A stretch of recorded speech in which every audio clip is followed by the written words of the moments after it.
maskine, Bug Maxi. Du skal fandme et grin, Bug Maxi. Lakering den er fin, Bug Maxi. Den er bandin, Bug Maxi. En fed maskine, Bug Maxi. Du skal fandme et grin, Bug Maxi. Lakering den er fin, Bug Maxi. Den er bandin. Så skal man da med Yamaha, når man kan køre Bug. Og har du en krejle, så sej af Bug. Den Jens maskine, der er grund og gemand. Det er en Bug Maxi, for jeg ved, hvad den kan. Jens cylinde, 50 kubik, ren klok og styr, det er fed mekanik og sådan billig i drift. Man kører i landet og lidt, det er fandme fedt, når man skal hjemmefra og spritte. De andre jungs af dem er kende, de kører ind og Bug Maxi længe. De er fortsat en kun og køjt en bil, men et Harald mand, for jeg har stil. Jeg kører min Maxi, og jeg er stolt, og hvis en strisse, han tager hold, så giv jeg bundgas og brænder gummi. Hvis du tror til at stoppe, så er du dummi. Mit hoved er jo så, jeg kan ikke blive politi, og færdselslag, den rak mig der en ski. For min Max, den kø er jo 110. Den her kittet tune, det er nav, vi kan lide. Bug Maxi, en fed maskine, Bug Maxi. Du skal fandme et grin, Bug Maxi. En lakering, den er fin, Bug Maxi. Den er bandin, Bug Maxi.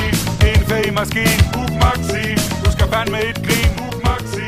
En lakering, den er fin.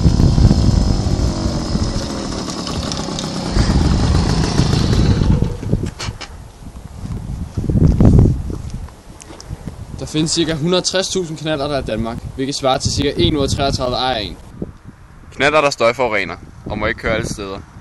Og desuden skal man også have knallertkørekort for at køre knallert lovligt. Og det behøver man ikke, hvis man bare skal cykle. Et knallert er dyrere end en cykel, og derudover skal man også betale benzin. Og desuden så sviner en knallert 29 gange mere, end en bil gør per kørte kilometer. Målt i forhold til antal kørte kilometer er knallertkører blandet ind i et trafikuheld 50-75 gange mere end bilister er. Mange unge bliver slået ihjel, og det er dyrt for samfundet, og ikke mindst synd for familierne.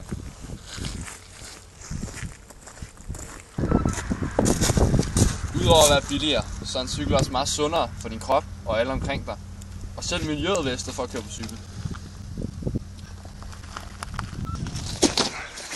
Hvis man indfører grønne afgifter på knallerter, så vil det give en indtægt på 150 millioner kroner årligt.